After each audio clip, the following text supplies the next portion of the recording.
그 정도로 하나님께서 완벽하게 보여주신 것이 바로 유월절 어린 양의 피 사건이죠. 그죠? 그를 통해서 구원받고 광야에서 또 훈련받았습니다. 그 위에 뭐 했죠?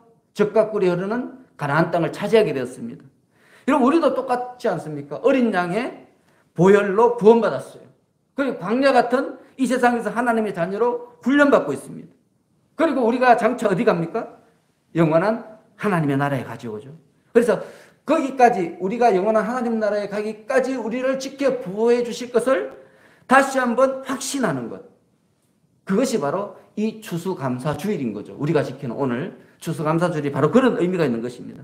그래서 이 추수감사절은 우리 성도들이 믿음을 지키면 하나님께서 반드시 영원한 약속의 땅인 하나님의 나라에 우리를 이르게 할 것이다 하는 것을 다시 한번 가슴 깊이 새기는 그런 믿음을 다짐하는 그런 절기가 됩니다. 그래서 여러분, 오늘 이 추수감사를 통해서 하나님 나라에 대한 확신을 다시 한번 갖는 여러분들 되시길 바랍니다. 그런데 여러분, 또 어떤 사람들은요, 이런 하나님께서 명령하신 절기에 대해서 막 지식으로 받아들이고 명령으로 받아들여요. 그래서 뭐 이 시대까지 와서 초막절을 지내냐, 또 미국 명절인 추수감사절을 왜 지내냐, 이렇게 또 반론하는 사람이 있습니다. 여러분, 그렇게 하나님의 명령을 받아들이면 이 모든 것들은 다 뭐가 되는가 하면 율법이 되는 거예요. 즉 갈라디아서에서 우리에게 뭘 강조합니까? 율법을 버리라 그러잖아요. 율법에 얽매이지 말라 그러죠. 근데 우리도 모르게 하나님께서 주신 것들을 내 마음에 들지 않으면 그것을 싫어하는 거죠. 부담스러워하는 거죠. 지키기 싫어하는 거예요. 그래서 그것이 바로 우리에게 율법이 되는 거예요. 그런 것을 통해서 우리가 넘어지는 거죠. 그런데 여러분, 이 모든 것들, 하나님께서 우리에게 주신 모든 것들을 하나님을 더욱더 깊이 만나는 날로 우리가 삼으면, 또 하나님께 나의 믿음과 사랑을 보여드리는 좋은 기회로 삼는다면 얼마나 기쁜 날입니까? 오늘처럼 기쁜 날이 있겠습니까? 오늘처럼 즐거운 날이 있겠습니까? 오늘처럼 감사한 날이 있겠습니까? 그래서 여러분, 우리의 마음속에 지금 율법이 있느냐, 믿음이 있느냐에 따라서 오늘 나의 삶이 결정되어지는 거예요. 여러분이 감사할 수 있느냐, 감사할 수 없느냐, 그것이 결정되어지는 거죠. 여러분 삶 가운데 행복이 있느냐, 여전히 눈을 부라리는 그런 미움과 다툼이 있느냐, 이것은 여러분 속에 지금 율법이 있느냐, 믿음이 있느냐, 그 차이라는 것입니다. 자, 여러분, 우리가 부모와 자식 간의 관계가 좋으면 어떻게 되죠?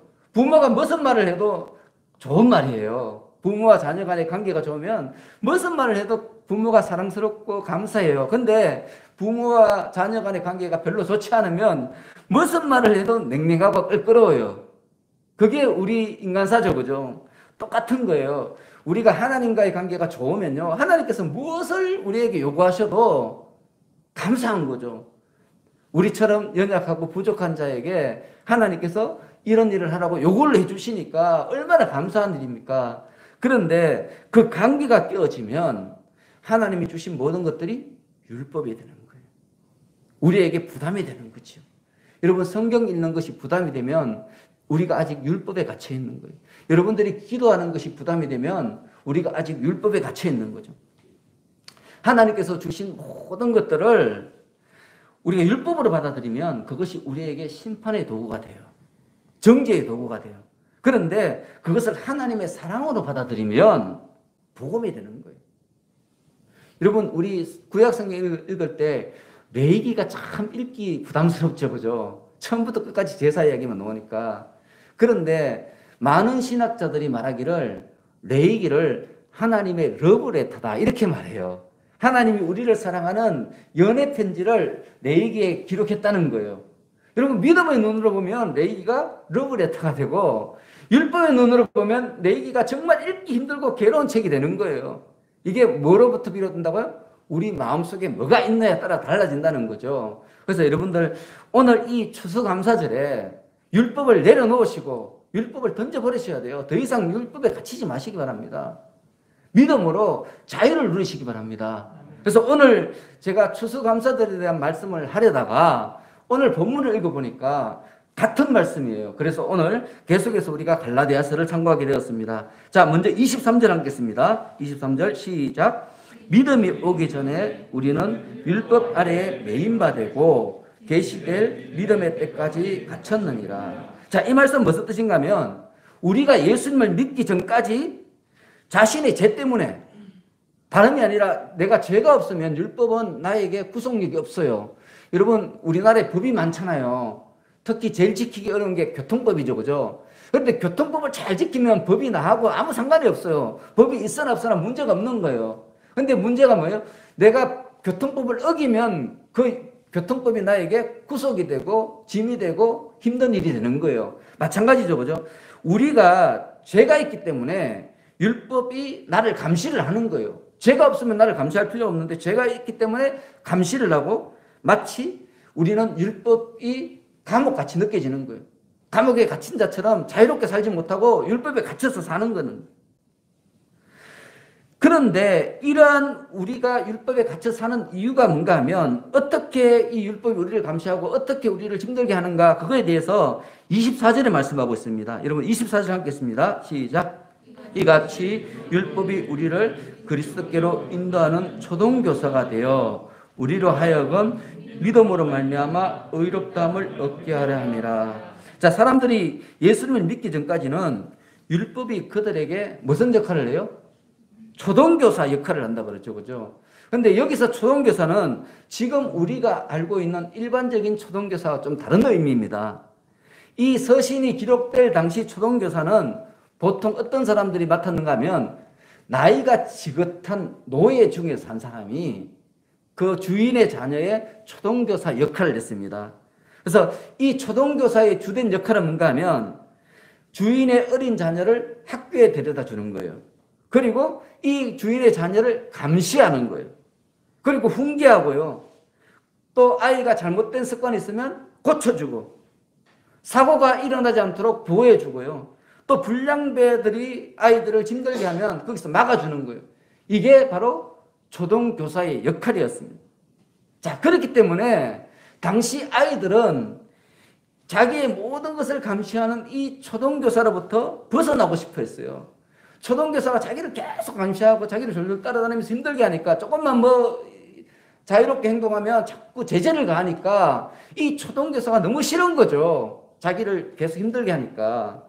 그래서 이 초동교사로부터 이 탈출하기를 아이들이 굉장히 원했는데, 그런데 여러분 이 초동교사는요, 아이가 자라면 자동으로 그 역할이 끝나는 거예요. 그냥 더 이상 이 초동교사는 이 자녀가 자라버리면 아무런 어떤 제재나 구속을 할 수 없어요. 오히려 종이 돼요. 그리고 이 자녀에 대한 모든 권한은 누구에게 넘어가는가 하면 그의 아버지에게로 넘어가요.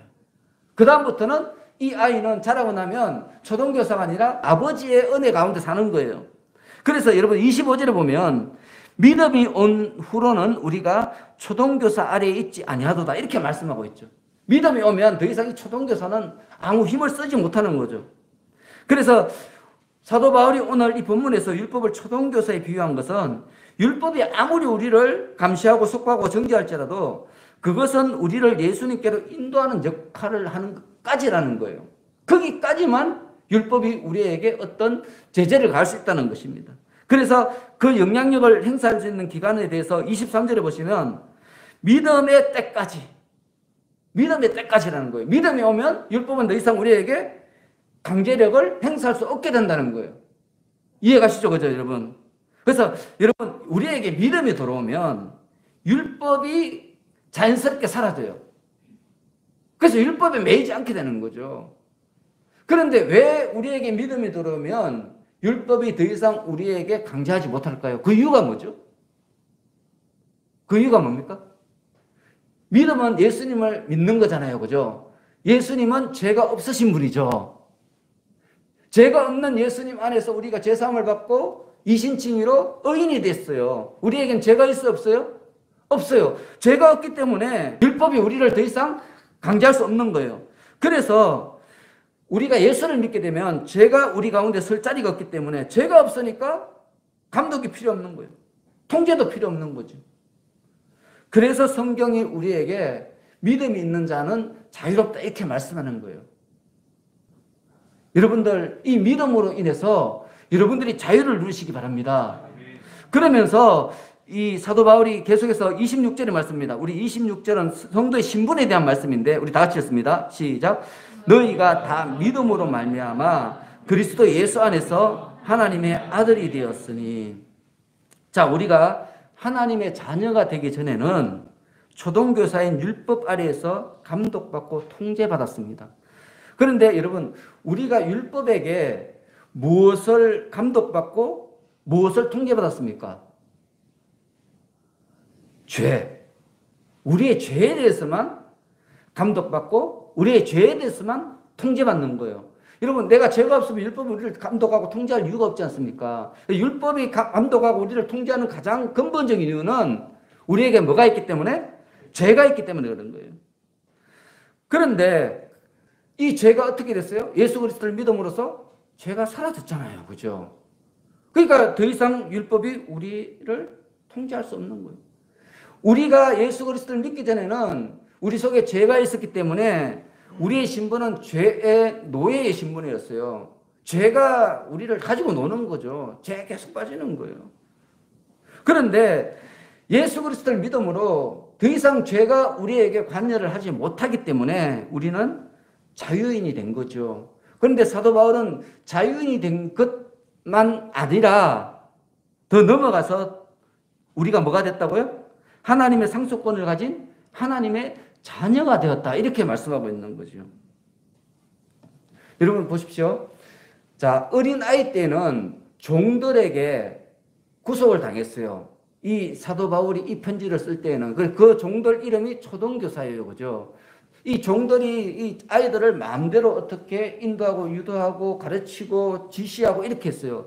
그런데 이 아이가 자라니까 더 이상 그 종이 이 초등교사 역할을 못하는 거죠. 옛날로 돌아간 거예요. 원래 목적으로 돌아간 거죠. 어른이 돼버리니까. 그와 마찬가지로 우리가 예수를 믿음으로 우리가 자유인이 됐기 때문에 더 이상 율법이 우리를 어찌할 수 없다는 것입니다. 그래서 우리가 이 죄로부터 율법으로부터 자유하게 된 것은 오직 예수 그리스도를 믿음으로만 그게 가능하다는 것입니다. 자, 여러분들이 만일 죄로부터 여전히 자유롭지 못하고 죄가 여러분들을 괴롭힌다면 여러분들은 아직 믿음을 온전히 소유하고 있지 않은 게 되는 거죠. 오늘 사도 바울이 그걸 우리에게 말하고 있는 것입니다. 여러분, 죄를 멀리하는 것은 뭔가 하면 죄에 대해서 미혹을 느끼지 않는다는 거예요. 우리 자신이. 여러분, 내가 의인인데 왜 죄에 대해서 미혹을 느끼겠습니까? 의가 굉장히 의로운 생활을 하고 싶죠. 내가 의인이면. 내가 죄인이면 계속 죄를 짓는 거예요. 그게 나의 일상이기 때문에. 그와 마찬가지로 우리가 죄인에서 의인이 됐다는 말은 뭔가 하면 이제는 죄를 즐겨하는 사람이 아니라 의로운 삶을 즐겨 사는 사람이 됐다는 거예요. 그런데 여전히 죄가 자꾸 나를 미혹한다는 것은 뭔가 하면 나의 믿음에 뭔가 병이 들었다는 거죠. 나의 믿음이 성경이 가르치는 믿음에서 조금 멀어져 있다는 거예요. 여러분 이걸 아셔야 되죠. 성경이 우리에게 거짓말을 하는 건 아니겠죠. 그죠? 그렇지 않습니까? 성경은 우리에게 믿음이 있으면 더 이상 율법은 죄는 우리에게 관여할 수 없다고 분명히 이렇게 말씀하고 있는데 그런데 그럼에도 불구하고 죄가 여전히 나를 미혹하고 나를 흔들고 나를 넘어지게 한다면 그렇다면 내가 가지고 있는 믿음은 뭔가 성경과 다른 믿음이라는 거죠. 여러분 이것을 우리가 인정해야 돼요. 이걸 인정할 때 하나님의 말씀을 통해서 우리가 잘못된 믿음을 버리고 새로운 진정한 진짜 믿음을 우리가 가질 수 있게 되는 거죠. 그렇지 않겠습니까? 근데 우리 너무 많은 사람들이 자기 믿음이 진짜라고 자꾸 우겨요. 고집해요. 아무리 이야기도 안 들어요. 안 들어요. 그래서 여러분 계속해서 잘못된 믿음을 가지고 살면서 사람들을 미워하고 질시하고 사람들을 지적하고 사람들을 넘어지게 하고 모든 것을 자기 품 안에 집어넣으려고 그러고 모든 사람들이 내 편이 돼야 되고 이 편 저 편 이렇게 만드는 거죠. 그게 뭔가 하면 우리가 예수 그리스도를 믿는 믿음이 왜곡된 믿음, 그 믿음이 우리 속에 있기 때문에 그렇다는 거예요. 여러분 성경은 우리에게 뭐라고 말하는가 하면 요한복음 1장 12절에 이렇게 말합니다. 영접하는 자, 곧 그 이름을 믿는 자들에게는 하나님의 자녀가 되는 권세를 주셨으니 이렇게 말합니다. 여러분, 하나님의 자녀가 되는 권세라고 말했습니다. 하나님의 자녀가 되는 것은 어떤 자격이 아니라 권세를 얻는 거예요. 하나님의 자녀는요, 무한한 능력이 있는 존재예요. 그렇지 않습니까? 하나님의 자녀잖아요. 여러분들은 하나님의 아들이고 하나님의 딸이에요. 그렇다면 하나님이 가지고 있는 그 모든 것들이 바로 여러분들 것이요. 여러분들은 다 하나님의 상속자들입니다. 그렇기 때문에 여러분들은 모든 것을 다 할 수 있어요. 그런데도 불구하고 여러분들이 여전히 제 가운데 있는 것은 예수님을 영접하지 않았기 때문이라는 거죠. 우리가 이거 인정해야 돼요, 여러분. 너무 많은 사람들이 여러분 열심히 공부하면 좋은 대학 가는 거 모르는 사람이 어디 있습니까? 그런데 우리가 믿는 믿음이 뭔가 하면 열심히 공부하면 좋은 대학에 간다. 이것을 믿음으로 생각하는 거예요, 여러분. 이게 우리의 가장 치명적인 약점이죠, 그죠? 모든 사람은 누구든지 열심히 공부하면 좋은 대학에 가는데 그러면 열심히 공부를 해야지 좋은 대학 갈 거 아닙니까? 말로만 하는 게 아니고. 근데 우리는 말로만 하고 이게 믿음이라고 생각해요. 내가 예수를 믿는다면 예수를 믿는 것이 내 삶 가운데 능력으로 나타나야 되는 거예요. 권세로 나타나야 되는 거죠. 여러분, 우리가 신분이 변화된 것은 어떤 말잔치가 아니라는 거예요. 근데 우리는 너무 말잔치로 끝내요. 하나님의 자녀가 되는 권세를 주셨으니 이 말은 뭔가 하면 우리의 신분에 대해서 근본적인 어떤 변화가 일어났다는 거죠. 성경이 그걸 선포하고 있는 것이에요. 죄의 종에서 하나님의 자녀로 거듭났다는 거예요. 하나님을 우리 아버지로 모시고 사는 하나님의 자녀가 되었다는 거예요. 그런데 이것을 안 믿는 거죠, 우리가. 이론적으로만 믿는 거예요. 이론적으로. 머리로만 믿는 거예요.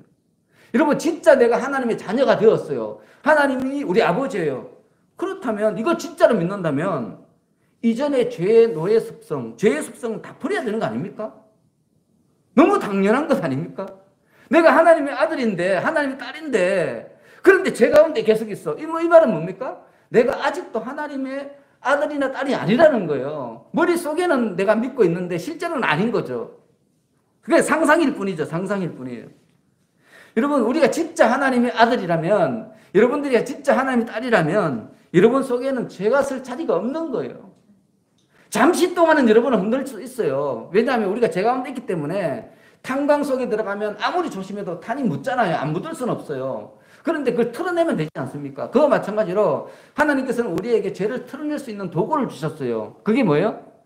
회개 기도 아닙니까? 회개하고 기도하면 하나님께서 모든 죄를 기억도 하지 않는다고 분명히 말씀하셨지 않습니까? 그래서 죄를 지어도 우리가 문제가 없는 것은 뭔가 하면 회개하면 되니까 회개하고 우리가 의로운 삶을 계속해서 살아갈 수 있는 하나님께서 길을 주셨기 때문에 우리에게 점점 더 죄의 습성이 사라져야 정상인 거죠. 예수를 믿기 전에는 예수님의 마음이 나에게 10밖에 없었다면 지금 예수를 믿은 지 10년 됐으면 한 7, 80은 돼야 되는 거예요. 예수를 믿은 지 3, 40년 됐으면 내 속에 예수님의 마음이 한 90%는 차 있어야 되는 거죠. 100%는 살 수가 없어요. 그건 불가능해요.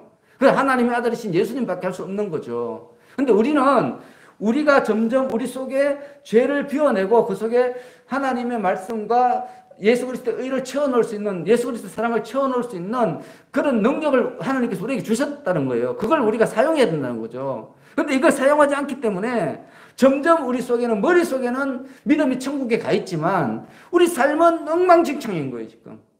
이게 지금 현대 우리 성도들의 그런 모습이라는 거예요. 여전히 예수를 믿지만 누가 뭐라고 조금만 말하면 막 화가 나고 열이 나고 막 미움이 생기고 시기가 생기고, 만약 여러분들이 이렇다면 지금 가지고 있는 믿음을 버리셔야 돼요, 여러분. 지금 가지고 있는 믿음을 다 버리시고 처음부터 새로 시작하셔야 돼요. 진짜 믿음. 1단계부터 새로 시작해야 되는 거예요. 근데 이걸 안 하니까 조금 올라가다가 예전에 잘못 믿던 믿음이 불쑥 올라오면 또 넘어지는 거예요. 또 넘어지는 거예요. 이게 지금 현재 우리의 모습이라는 것입니다. 그리고 여러분, 우리가 믿음으로 살면 세상 사람들이 우리를 그냥 두겠습니까? 그걸 아셔야 돼요, 여러분. 내가 믿음으로 살면 세상 사람들이 우리를 오해하게 되어 있습니다. 오해 안 하면 성경 말씀이 거짓말이죠. 성경에 기록된 우리 믿음의 선배들 얼마나 오해받았습니까? 얼마나 힘들게 살았습니까? 이유가 뭡니까? 이 세상은 죄 가운데 있고 율법 가운데 있지만 우리는 율법 가운데 있는 사람이 아니기 때문에 그런 거예요. 그래서 우리가 예수를 잘 믿으면 사람들이 우리를 오해하고요, 우리를 홀게 보고요, 무시하고요, 그런 일들이 생기는 거예요. 그때 우리에게 주눅 들지 말라고 사도 바울이 갈라디아서를 쓴 거예요, 지금. 너희들 그럴 때 주눅 들지 말라는 거예요. 그럴수록 너희는 하나님께서 너희 아버지라는 것을 기억하라는 거예요. 너는 하나님의 자녀이기 때문에 당당하라는 거예요. 이것을 위해서 하나님께서 너를 부르셨다는 거죠. 여러분, 우리는 하나님의 자녀로 살아야 돼요. 더 이상 죄의 자녀, 믿음이 있어도 뭐 죄를 지을 수밖에 없지. 여러분, 이것은 여전히 율법 속에 있는 겁니다. 믿음이 있는 사람은 죄와 거할 수 없습니다. 주님 도와주십시오. 제가 이 삶을 세상 사람들에게 증거해 내겠습니다. 그게 바로 우리 믿음의 사람들의 삶의 자세여야 된다는 것입니다. 그래서 여러분, 사도 바울이 굉장히 중요한 말을 27절에 하고 있습니다. 우리 다 같이 읽습니다. 27절 시작. 누구든지 그리스도와 합하기 위하여 세례를 받은 자는 그리스도로 옷 입은. 여러분, 이거 굉장히 무서운 말이자 굉장한 복음의 말씀입니다. 여러분, 너무 많은 사람들이 세례를 그냥 구원의 징표 정도로 여겨요. 그런데 그게 아니라는 거예요. 세례의 진정한 목적은 세례받은 성도의 삶이 예수 그리스도와 같이 변화되는 거라는 거죠. 여러분, 굉장한 말 아닙니까? 말하자면 예수 그리스도를 본받는 삶을 사는 사람이 아니라면 그 사람은 진정한 세례받은 사람이 아니다, 이런 뜻이에요. 여러분이 다 세례받았잖아요. 여기서 세례 안 받으신 분 한 분도 안 계시죠? 그죠? 다 받았잖아요. 근데 여러분들이 세례를 받았는데도 불구하고 여러분의 삶 가운데 예수 그리스도의 사랑과 용서가 나타나지 않는다면 여러분들은 그 세례가 잘못된 세례를 받은 거라는 거예요. 그 세례는 유효한 세례가 아니라는 것입니다. 여러분, 여기서 옷 입는다는 말은 뭔가 하면 그와 같이 똑같이 된다는 거예요. 그 그리스도로 옷 입는다 이 말은 뭔가 하면 예수님과 똑같이 된다는 거예요. 예수님과 똑같이 산다는 거예요. 세상적인 어떤 정욕과 불신과 뭐 다툼과 미움과 이런 마음들을 다 버리고 예수님의 사랑을 본받아 사는 거예요. 이게 바로 예수 그리스도를 옷 입는 거예요. 그런데 우리가 세례를 그렇게 생각하지 않잖아요. 그죠? 어떤 의식 정도로만 생각하죠. 하나님께서 나를 구원하셨다는 어떤 징표 정도로만 생각해요. 여러분, 근데 사도 바울은 전혀 다르게 해석하고 있죠. 그죠? 오늘 본문에서. 그래서 지금 여러분들이 어떤 옷을 입고 있는지 한번 돌아보시기 바랍니다. 나는 과연 어떤 옷을 입고 있는가? 율법이라는 어떤 판단과 정죄의 옷을 입고 있지는 않은가? 아니면 예수님이라는 사랑과 용서의 옷을 입고 있는가? 여러분, 우리의 삶 가운데 예수님을 닮으려는 열정이 있어야 돼요, 여러분. 열정이 있어요. 그 열정 가운데 성령께서 역사하시는 거죠.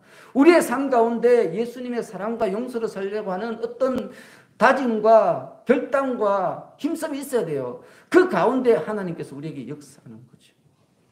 여러분, 성령께서는 우리가 할 수 있는 일은 간섭하지 않으세요. 우리를 존중하시기 때문에 그런 거예요. 성령께서 언제 역사하시는가 하면 우리가 할 수 없을 때, 어떤 일을 하는데 우리 능력으로 불가능할 때 우리를 사랑하시니까 우리를 도우시는 거예요. 직접적으로 해주시지도 않아요. 도와만 주세요. 힌트만 주세요. 이게 성령께서 하시는 일이에요.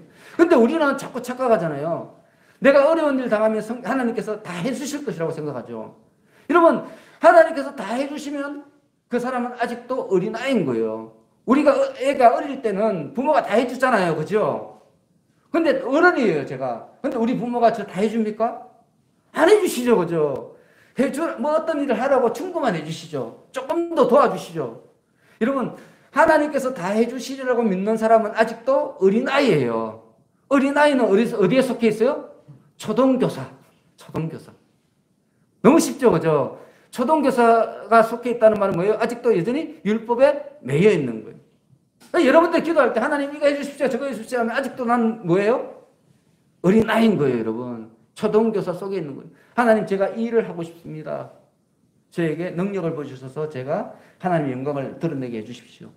여러분이 주체가 되어야 돼요. 모든 기도 제목에 그 주체를 하나님께서 여러분을 도우시도록, 그리고 그 결과는 하나님의 영광이 나타나도록, 이게 우리의 기도의 자세가 돼요. 그런데 우리가 그렇지 않잖아요. 그죠? 예수를 믿는다고 자기 믿음 좋다 그러면서 내 주여 뜻대로 하시옵소서. 여러분, 원래 우리가 찬양할 때 내 주여 뜻대로 하시옵소서, 그거는 그런 뜻이 아니거든요. 근데 우리는 내 주여 뜻대로 하시옵소서 하면서 모든 것을 다 주시기를 원하는. 그래서 우리가 여러분, 우리 마음속에 늘 예수님을 본받기 있는 열정이 있어야 되고, 예수님의 사랑과 용서가 나타나기를 간절히 바라는 믿음의 결단이 있어요. 오늘 여러분들이 그 결단을 하시기를 축원합니다. 자, 마지막으로 28절 하겠습니다. 시작. 너희는 유대인이나 헬라인이나 종이나 자유인이나 남자나 여자나 다 그리스도 예수 안에서 하나입니다. 자, 이 말씀은 세례를 받아서 그리스도로 옷 입은 성도는 누구나 다 평등한 존재라는 거예요. 그런데 평등한데 누구 안에서? 예수님 안에서. 예수님 안에서. 자, 이 말은 뭡니까? 우리가 다 세례를 받았어요. 우리 교회 성도들이 이렇게 많이 모였어요. 우리 성도들 사이에 서로 평등하게 하는 가장 근본적인 능력은 뭐예요? 우리가 누구 안에 있어야 돼요? 예수님 안에 있어야 된다는 거예요, 여러분. 내가 어떤 사람을 평등하게 대우하지 않는 것은 내가 지금 어디 있어요? 예수님 안에 있어요? 예수님 밖에 있어요? 예수님 밖에 있는 거예요, 여러분. 지금 그 말씀이죠, 그죠? 예수님 안에 있으면 모든 사람들을 평등하게 대할 수 있다는 거예요. 근데 예수님 밖에 있으면 우리는 모든 사람을 차별할 수밖에 없는 그런 잘못된 상황에 빠질 수밖에 없다는 거죠. 여러분, 지금 사도 바울이 이야기를 하는 이유가 바로 그거예요. 지금 오늘 본문이 기록된 당시에는 유대인과 이방인이 극심한 차별을 했어요. 자유인과 노예의 극심한 차별이 있었고요. 남자와 여자 사이에 극심한 차별이 있었어요. 여러분, 우리가 상상하는 것 이상의 극심한 차별이 있었습니다. 여러분, 하나님의 선민으로 자부하던 이 이스라엘 사람들은요, 이방인들을 뭐로 생각했는가 하면 이방인들은 다 우상 숭배자는, 다 부정한 사람이라는, 다 죄인들이라는, 심지어 개라고 그랬어요. 개. 이스라엘 사람들이 가장 싫어하는 짐승이 개였거든요. 가장 능멸하는 말이 개라는 말이에요. 이방인들은 자기들 말고, 유대인 말고 세상의 모든 사람들은 다 개라는 거예요. 그리고 여러분, 당시에 힘 있는 사람들은 힘없는 사람들을 다 노예로 삼았어요. 그리고 당시 노예들은요, 짐승 취급을 받았습니다. 여러분, 우리가 생각하는 그런 노예하고 전혀 다른, 그냥 죽이면 죽는 거예요. 주인이 죽이면 그냥 죽어야 돼요. 사도 바울이 이 서신을 쓸 때 당시 노예의 신분이 바로 그런 신분이었습니다. 그냥 나귀 한 마리와 이 노예 한 사람하고 가격이 비슷했어요. 그 정도로 이 사람 노예는 이 취급을 짐승보다 더 못한 취급을 받았습니다. 생명권 자체가 없었습니다. 주인이 갖고 있었죠. 똑같은 사람인데 이렇게 차별을 하는 거예요. 그리고 여자들은요, 지금은 여성분이나 남성분이 다 똑같잖아요. 그죠? 전혀 차별이 없습니다. 저도 전혀 차별하지 않습니다. 그런데 이 당시에는 어땠는가 하면 여자들은 사회에서 존중받지 못했어요. 그냥 남자의 소유물이에요. 그리고 특히 여자들은 부모의 어떤 노동력이나 소득이 원천으로 생각합니다. 예수님 밖에 있을 때 세상 사람들은 힘이 지배하던 그 시대에는 이러한 차별이 있었다는 거예요. 그런데 이러한 신분상의 차별이 예수 그리스도를 믿음 안에서 완전히 사라졌어요. 왜 사라졌습니까? 사라진 이유가 뭐죠? 그들 모두가 누가 됐어요? 옛날에는 죄의 종에서 하나님의 자녀가 됐기 때문에. 예수 믿는 사람은 누구든지 다 하나님의 자녀예요. 그러니까 종이 아니죠. 차별이 있을 수가 없죠. 다 하나님의 자녀니까. 그래서 여러분, 우리가 기독교인이 된다는 것은 뭔가 하면 이 세상에는 여전히 빈부 차이가 있고 성별 차이가 있고 사상 차이가 있고 지역 차이가 있지만 그럼에도 불구하고 우리는 그들과 다른 삶을 산다는 거예요. 오늘 성경 본문에 나타나는 이런 기독교인들처럼 세상 사람들은 사람들을 차별하고 어떻게 해서는 더 많이 가지려고 사람을 짓밟지만 그런 가운데 이 사람들은 다른 삶을 사는 거예요. 모든 사람은 평등하다. 모든 사람들은 서로 섬기고 사랑해야 될 대상이다. 우리 믿음의 선배들이 그렇게 살았습니다. 그렇게 살았기 때문에 지금 이 시대에 차별이 없어진 거예요. 요즘은 뭐 우리 기독교 특히 교회에서 차별은 있을 수가 없죠. 그죠? 만약 있다면은 여전히 그들은 어린아이인 거예요. 아직까지. 율법의 이 몽학선생, 초등교사 안에 갇혀있는 사람들이죠. 진짜 예수를 만났다면 더 이상 차별을 할 수 없는 것입니다. 그래서 기독교인이 된다는 것은 여러분들이 기독교인이라는 말은 뭔가 하면 모든 차별을 끝냈다는 거예요. 유대인이나 헬라인이나 종이나 자유인이나 남자나 여자나 다 그리스도 예수 안에서 한 형제다, 한 자매다. 죄인들도 우리가 한 자매다. 심지어는 창녀들도 우리 한 자매다. 이렇게 생각하는 거죠. 이게 바로 성경이 가르치는 그런 믿음의 사람의 삶의 모습이라는 것입니다. 예, 여러분, 지금 이 시대 어떻습니까? 세상 사람들은 죄인들을 향해서 무자비하게 돌을 던져요. 요즘 보면 제가 막 분이 올라올 정도로 왜 이렇게 사람들을 막 궁지에 몰아넣고 막 나쁘게 만드는지 모르겠어요. 왜 그런지 모르겠어요. 무자비하게 돌을 집어 던져요. 여러분, 그런데 우리 기독교인들은 그러면 안 된다는 거예요. 그러면 안 됩니다. 여러분들, 세상 사람들은 그 흉악한 범죄자에 대해서 돌을 던지지만, 그러나 우리는 그들에게 용서를 선포해야 돼요. 그게 성경의 가르침이죠. 그리고 그들이 또다시 죄에 빠지지 않도록 그들을 돌봐줘야 돼요. 그들을 돌보지 않으면 우리가 기독교인이 아닌 거죠. 흉악한 죄인들도 우리와 같이 의로운 삶을 살 수 있도록 그들에게 삶의 본이 되어야 돼요. 이게 기독교인의 삶이라는 거예요. 그들도 예수 그리스도 옷 입고 의와 평강의 삶을 살 수 있도록 돕는 예수님의 은혜로 무장한 복음의 일꾼이 바로 우리 성도들이라는 거예요. 바로 여러분들이라는 거예요. 여러분이 그런 삶을 살아야 된다는 거죠. 여러분, 우리는 모두 하나님의 자녀입니다. 하나님의 나라에서는 모든 사람이 평등합니다. 동등합니다. 차별이 없습니다. 여러분, 이 사실을 잊지 마시기 바랍니다. 오늘 추수감사절에 우리 하나님께서 너희는 다 평등하고 동등하다. 서로 존중해주고 도와주고 사랑해주고 용서해줘야 되는 대상이다. 이렇게 분명히 말씀하셨습니다. 우리가 이러한 삶을 살 때만 29절이 우리에게 주어지는 거예요. 우리 29절 다 같이 있습니다. 시작. 너희가 그리스도의 것이면 곧 아브라함의 자손이요 약속대로 유업을 이을 자니라. 자, 이 축복의 말씀이 수수감사절인 오늘 하나님께서 여러분에게 주신 은혜의 고백이 되기를 원합니다. 그리고 가슴 벅찬 간증이 되기를 원합니다. 여러분 모두 이런 간증의 주인공이 되시기를 예수님으로 축원합니다. 자, 기도하겠습니다. 하나님 아버지, 예수님을 믿음으로 저희들을 죄에서부터 완전한 자유자가 되게 하여 주셨사오니 감사하옵나이다. 이 은혜를 가슴 깊이 품고 예수 그리스도로 옷 입은 자로서 예수님을 본받아 살기를 고백하며 결단합니다. 이 결단이 무너지지 않도록 진리의 말씀과 성령의 권능을 함께하여 주옵소서. 무슨 일을 하든지 구원받은 하나님의 자녀로서 하나님의 말씀 안에서 합력하여 선을 이루는 저희들이 다 되게 하여 주옵소서. 예수님의 이름으로 기도합나이다. 아멘.